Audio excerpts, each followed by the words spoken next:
Lagos Television. Ahead of the 2027 elections, political alliances are becoming more strict and a lot of people are beginning to choose their camps.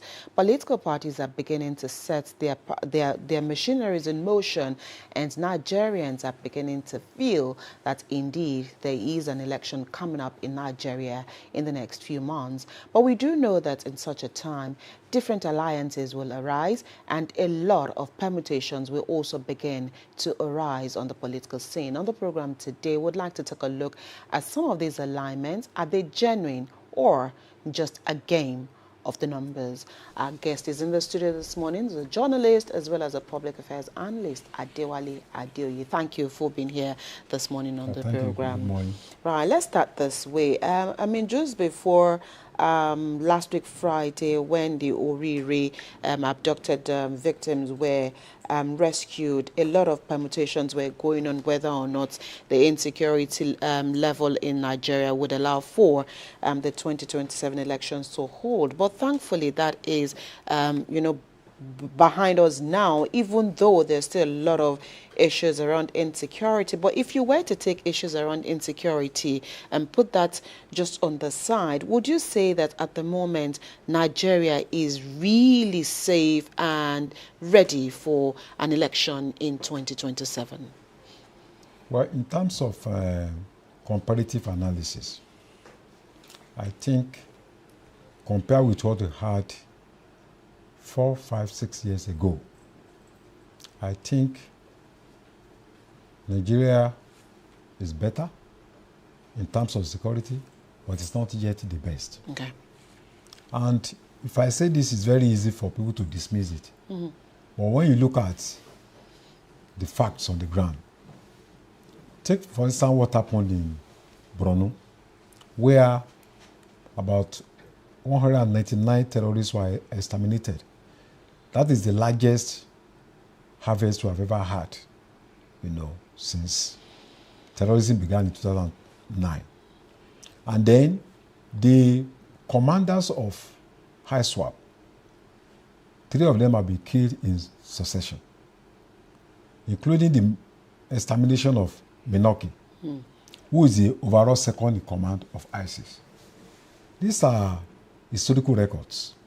And you also know what happened in Delta State, where a notorious kidnapper who had been terrorizing the people, it's not from that place, from outside the state, was also picked. And not just that, the ISAP leaders were exterminated. The electronic gadgets that were recovered from them was the largest since 9/11, ever recovered from any terrorist organization in the whole world. So I think these are very important steps that have been taken. And of course, talking about what happened in Oyo State. In the past, we have had entire students being taken away, and maybe you are able to recover half of them after about 2 years, or a quarter of them after about 3 years, or not even be able to recover any one of them. At all. So I think, given the fact that the upsurge in terrorism, they are landmines set as kind of booby traps for the government in 2023, which was set by some people for 8 years, empower them to entrench themselves across the country. It's not going to be a one-off fix. I know that the government still needs to do a lot. But in terms of the strategic achievement of the government, targeting particular assets, human assets, terrorist assets, eliminating them, I think that it's not going to be easy just to get them once and for all. But I think there is commitment. Okay. They spent 56 days in captivity. Very, very painful, and one of them was beheaded. But at least they were not able to take them away from the country, like we have seen in other instances. I believe what happened was that the security was able to encircle them, made it very difficult for them to get out of away from Oyo the State. country. And then they were able to, put a lot of things together to ensure that at the end of the day, they were brought back home. Right. There's no guarantee that it will not happen again, because we still have a long way to go in terms of dealing with terrorism. More so that we are fighting our own people who can, pose as bread sellers who can pose as cattle rearers, who can pose as Okada riders, who meet with us every day, who are in our markets. When we go to sleep, they are the ones that are on the streets, selling all sorts of things. So they have infiltrated our, socio-economic life. So trying to extricate them is going to be very difficult. Right. So, but this is not able to mar the 2027 I don't think elections. the insecurity we're having now, even though some people wish to see an upsurge in insecurity that to the extent that we'll not be able to have election next year. But I think that we've had the Ekiti election and it was peaceful. I was there, monitored the election. We've had by-elections. So the national elections will come and go, even though there might be some security issues in certain areas. Right. But I believe, given the balance of forces now, I believe the election will hold. Will be held. Right. Okay. We can see the tempo and the momentum at which the government of the day is tackling the problem of insecurity. But let's talk about the people now, because we cannot have elections without involving the people, because this is democracy. Yeah. So with the approach of the federal government and of course at the sub-layer level, will this give the people of Nigeria the confidence, especially in those areas where we're having insecurity, to come out and exercise their franchise, looking at the fragile nature of our security as we speak? I think insecurity is one major problem why people don't come out to vote. And it has been compounded in recent years. But I think there is a gleam of hope. And I believe we can turn the situation around. For instance, take the Southwest. For so many years, since 1999, the Northwest used to have the largest number of voters. And the Northwest sustained that tradition. Then after Northwest, it's usually followed by the Southwest. But for the first time, since 1999, Southwest is now number 3. After Northwest, it is now Northeast. After Northeast, it is now Southwest. In fact, the number of registered voters between the Southwest and the Southeast is very narrow, which is very unusual. What does that tell us? That tells us that in the Southwest, we are not doing enough to energize our people to come out and register. Most of the time, in fact, almost every time, Lagos top the list. But when it comes to voting day, Kano will be higher than Lagos State. So, and I think it's the failure of political leadership. The political leaders are not doing enough to engage non-political actors, non-party-based approach to meeting the people, energizing them and educating them on the reason why they need to come out and vote in the Southwest. Even when they are energized, but people can hear news, they can see what is happening, so they'll be afraid for their lives. Yes, but you see, it's the different thing when the governor of the state asking people to come out and vote. Okay. Compare with when mechanic associations are going to their meetings and telling people to come and vote. NUT is going from one school to the other telling people to come and vote. Those are not politicians. And people who have trust in them. Civil liberty organizations, coming out with pamphlets, going from one house to the other, from one marketplace to the other. Look at what happened in the Ekiti State. There was an organization called Southwest Independent Campaign Movement. For about 2 months, they were going from one street to the other. They don't belong to any party. But they were moving from one house to the other, going, meeting street people, attending meetings, going to timber merchants, going to students. They have pamphlets addressed to students, some pamphlets addressed to teachers, some pamphlets addressed to workers, going to, from one factory to the other, talking to people. That come and look at the turnout. Last time, I think the governor had less than 200,000. But now over 300,000 people came out to vote for him. So we need to engage non-party people to be able to address. If you come to me and you are an APC person, ask me to come and vote. The first time I'll be thinking that, it's a party man is just there, is just talking to me so that he can benefit. But if somebody is a member of my association, like NUJ is talking to me, I have trust in NUJ more than the APC is talking to me, or NATA, or YATA, Yoruba Sand Traders Association, or Igbo associations, Alaba, if their leaders is talking to them, that come out and vote, they will take such people more serious than when government officials or party people are. But we are afraid to do that in this part of the country. And it's going to affect the turnout, not just in presidential election, but also for governorship election. Right. Let's now look at the political space and look at the number of political alliances that we could likely have before the 2027 elections, going by what we had, in 2023, when we had a lot of, parties, a lot of individuals pledging their alliances or dropping, their ambitions for the APC.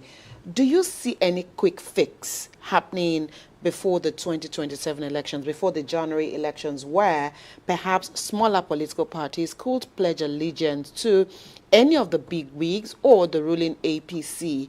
Or what kind of political alliances do you foresee before the January election? Well, as of today, I think the major political parties that will stand out in the coming election, if I was to judge by the momentum of today, okay, is the APC, ADC, and NDC. Not PDP. PDP, I think there are a lot of legal contradictions that you don't even know which one is authentic. Right. And that is going to wear them down psychologically. And it's going to wear down their members. So there's no point asking people to come and vote for a candidate you are not sure at the end of the day, their candidate will be disqualified when they go to court. So PDP appears to have fizzled out, even though the party promised to rule Nigeria for 60 years. So I think we are left with, APC, ADC, and NDC. NDC. And now, looking at the balance of forces now, I think, take the APC for instance. The president candidate is President Bola Tinubu. He has control of his state, which is Lagos State. He has control of all the senators of the House of Assembly members. There is the high probability that they will mobilize for him. And then take the Southwest, his region. The president has dominion in terms of influence in the whole of Southwest. And then take the vice president in the Northeast, where he comes from. He's from Borno State. His party is in control of that state. He has dominion, all the Senate members, House of Assembly members, Borno and Yobe State. In fact, almost in the entire Northeast. Now take Atiku, who is from Adamawa. So because charity begins at home, take Atiku, who is from Adamawa.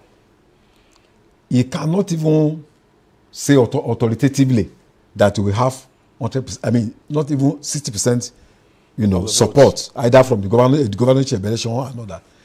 For Peter Obi in Anambra State, it's not the control of that state.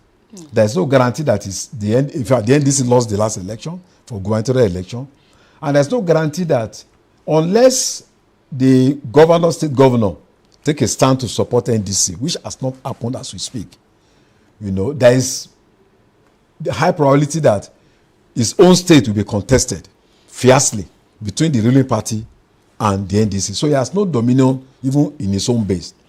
And take the entire Southeast. Only one state, Abia, that you can guarantee that Peter Obi has control.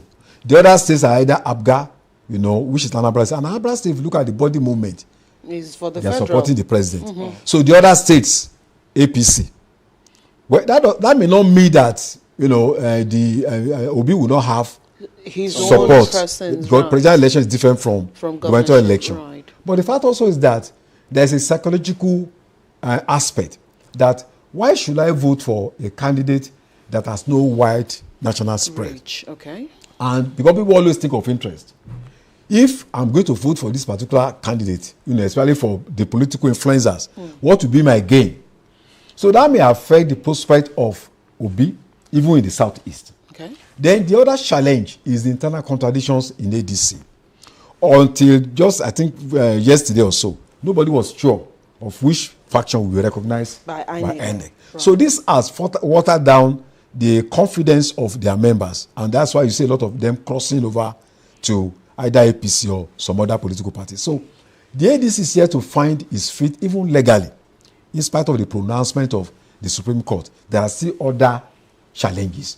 The NDC also is having a lot of internal contradictions. People are accusing Obi of having this and another. And I think if you are going to an election, it's always very good for you to stand on a solid ground, on a stable platform, whereby you can go to that battle united as a force.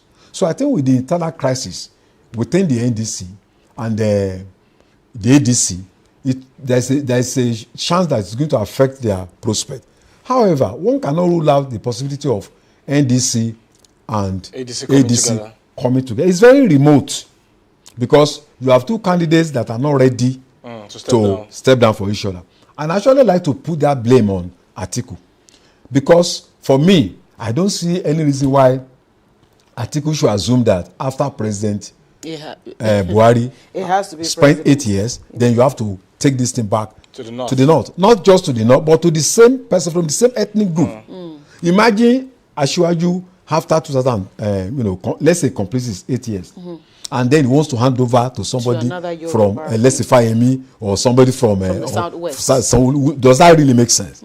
So I find it very difficult why he finds it difficult to step down, to bend down and allow some level of collaboration with Obi. Right. And I think at the level he has reached now, he has reached the point of no return. He's the presidential candidate, and I think he's bent on contesting, followed by so many factors. All right.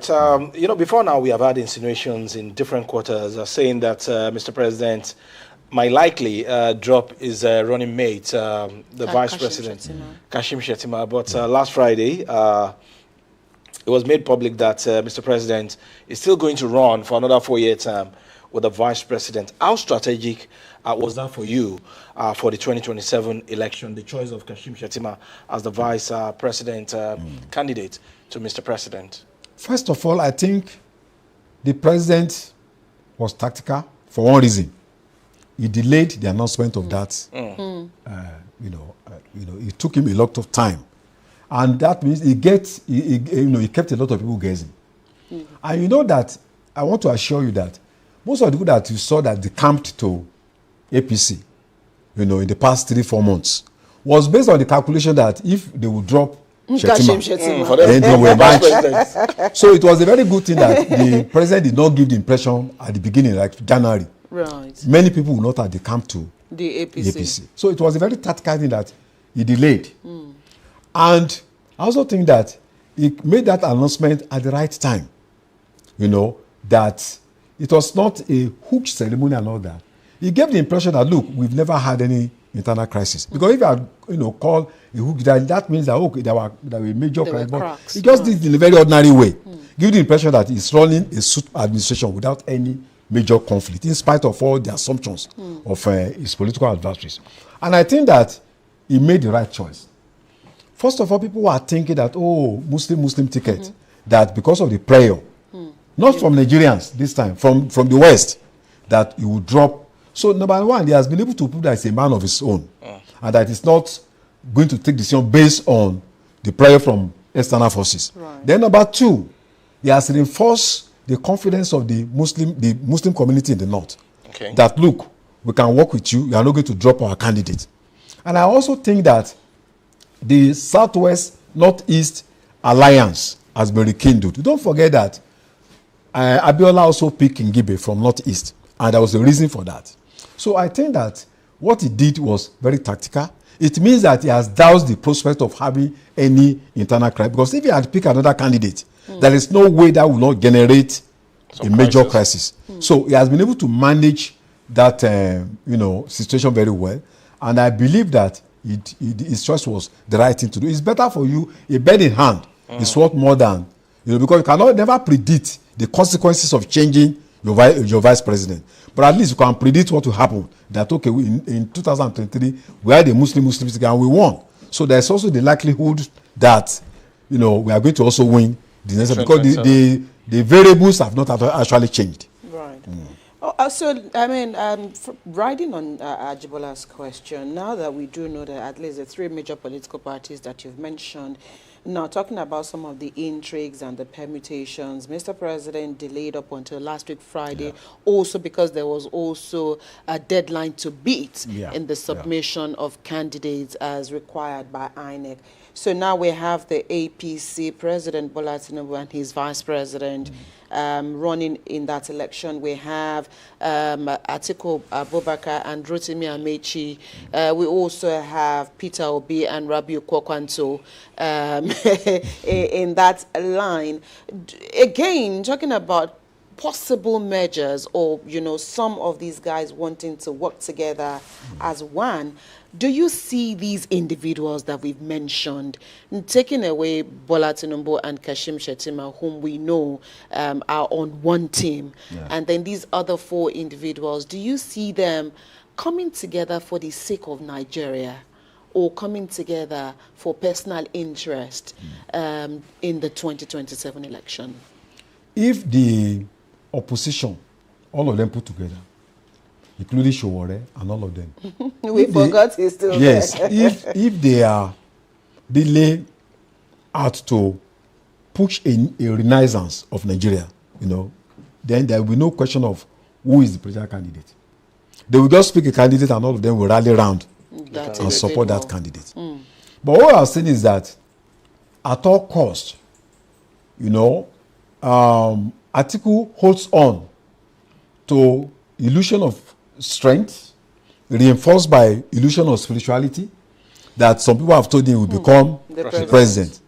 And when you are dealing with faith, it's not really about reason. It's very difficult to convince you. When some people have told you that you are going to be president, you hold on to it spiritually and you believe that that's what will happen. Most of the time, it's false, because people have told you they are human beings. Now, he's not ready to give in to anybody. Obi, the same thing. He has, he has a sham grip on his supporters. He has very fanatical base, that to the extent that if he makes any mistake of even saying he will not contest, those people will tear him apart. Wow. So he needs to balance the interests of his constituency that are very radical and very vociferous, and also the fact that he also thinks this is the last best chance he has. If President Tinubu leaves after 8 years, if he wins the second term, this will go back to the north. That means Obi has to wait for another 8 years. And there's no likelihood that he will, will not be too old or will be relevant at that time. So it's also bent on contesting that election.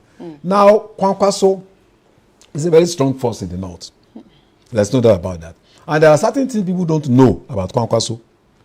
You see, there is a kind of conflict in the north now between Fulani and Hausa. People are trying to cover it, but the reality is there. Kwankwaso is an Hausa man. And Hausa people have a huge population in the north. But Kwankwaso himself is trying to balance the interests of dancing to the tune of the Talakawa Hausa and also retaining the hegemony of his friendship with the northern system. So he cannot come out to say, I'm Hausa candidate. But that will rub on his history, that will rub on his future, because it has been part and parcel of the hegemony that represents the north. So he cannot come out to say that, I'm representing the Hausa people, but majority of Hausa people in the north see him as their hope. Unfortunately, he cannot say it out. So because he has not been able to trumpet that goal, a lot of people are not sure, even Hausa people, they are not sure whether he's going to be fighting their cause. So, and I believe that Kwankwaso is playing a game of survivor. He wants to build upon his credential. He wants to be the president, and he's looking for the best opportunity. Even if it's not going to happen through NDC, coming out to campaign this time as vice president and presidential candidate is also adding value to his future ambition. He may, at the end of the day, come back to APC. You can write it down. After the election, if he loses, he may come back to it. It's one of those candidates in the north that has a lot of followership, and he believes that he can, he can use. So he may come back to APC. Why did he join? He actually wanted to join APC, but the negotiating conditions were not favorable to him. Right. So, and unfortunately for him, the Kano, which is his roots, his strongest base, you now have the other strong forces. The current governor of Kano State, Shekarau, former then Ganduje, all on one side. So Kano is not going to be 100% for him. Right. So I think at the end of the day, we are going to see a situation where this is going to be a very tough battle, but we might not see the APC being defeated. you know, unless there's an alliance between ADC and APC, which is, I mean, NDC and APC, which is not likely, at least as far as today is concerned. Yeah. Right. Again, when we look at, I mean, you've mentioned, looked at the region, looked at some of the permutations currently, but then when you look at campaigns, because I think in August, campaigns will start officially. Yeah. What are some of the mistakes that we saw in 2023 that you would like for political parties to ensure that it does not happen, especially looking at the fact that we disagree a lot on ethnic lines, on religious beliefs, and all of those issues? But again, we've realized that these are some of the things that also bring us together on another front. So as campaigns will begin very soon, what are some of the things that you'd like for the political parties to take full cognizance of and ensure that do not continue to divide us as a people?